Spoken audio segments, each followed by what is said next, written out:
Welcome to the Orange Attack Path video for the technique new user added. From the previous technique, we identified an exploit for QDPM version 9.1. We executed the exploit to give us a web shell where we could execute commands.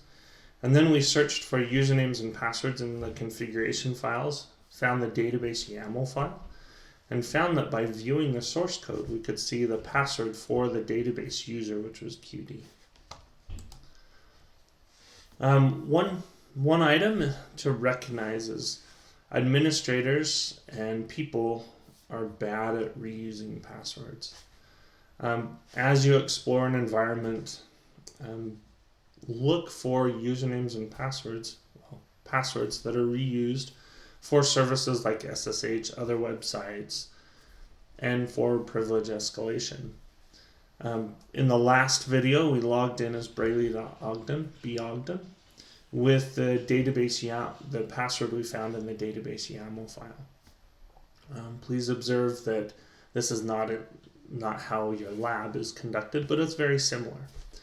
Also take time to look at weak passwords that for example, default admin, or admin password, or deployment software that you may use to deploy configuration files or to set up the web servers. Like I've used Ansible in the lab, so I might have a default password for the Ansible account across all of the servers. And once you figure that out, then you're able to log in with that account on all of the servers. Oftentimes, password reuse is overlooked and not explored well enough in depth. So as you conduct a red team exercise or a pen test, or as you're working, start writing down the usernames, passwords, and where you found those usernames and passwords. Because in a red team engagement, if you have to go back to the blue team and you want them to fix where the passwords were, or encrypt them, or secure them better, it's good to provide them the location so you don't have to go back in and identify the location of the files where you found passwords. I started just a general list, Brayley.ogden QD. We logged into QDPM and noticed other user accounts, and we could list them there. We also viewed the Etsy passwd file, and we saw other accounts, so we could list them in a running table. In your lab, you're going to have a couple of extra accounts, one called Vagrant and one called the PC Nerd. If you identify the passwords for those accounts, go ahead and list them in this table. Just continue keeping this table throughout the 4 attack paths that we'll do this semester. Now again, password guessing is considered under the technique of brute force, and adversaries with no prior knowledge of legitimate credentials within the system or environment may guess passwords to attempt access to accounts. This is actually a good thing to detect, and if your logging is robust enough and you detect it, that's fabulous. It should be set up in a way that you can. To also avoid brute force attacks, you should set up account lockouts, and also have a password complexity that's enforced, so it doesn't allow weak passwords.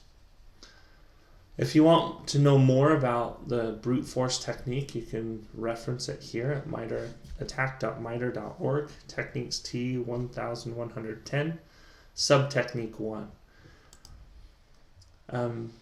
The other item we're going to explore in this is we're going to abuse an elevation control mechanism. I'm not actually going to tell you which one we abuse.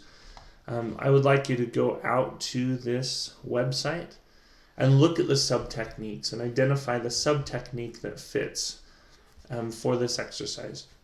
Remember that the account you compromised through SSH, you need to log into that account, and then with that account you need to abuse an elevation control mechanism.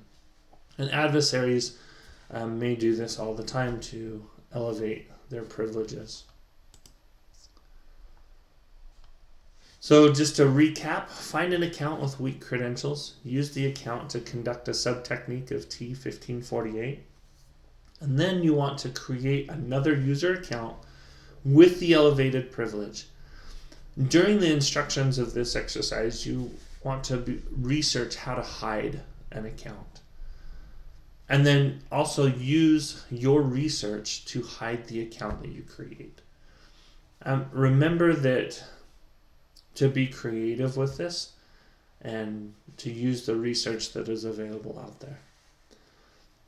Then after you create the account, make sure you can authenticate through SSH to that new user account. And then remember this account, put it in your table of usernames and passwords, and then list it that you created it, so that after the engagement, you can let the blue team know, hey, I created this account. You guys need to go out and remove it. Or if you can remove it, go ahead and remove it. But hold on to it, because you will need this for the next attack path. And you could even use it for future attack paths also. So again, one of the MITRE attack techniques is that an adversary may create an account on a victim system. Please encourage your blue teams to monitor this. And in a red team scenario, you're actually testing all of these techniques within reason to verify that the blue team has the controls in place to detect it. So if you create an account with elevated privileges on a Linux box, you should be able to see that in the logs and detect it.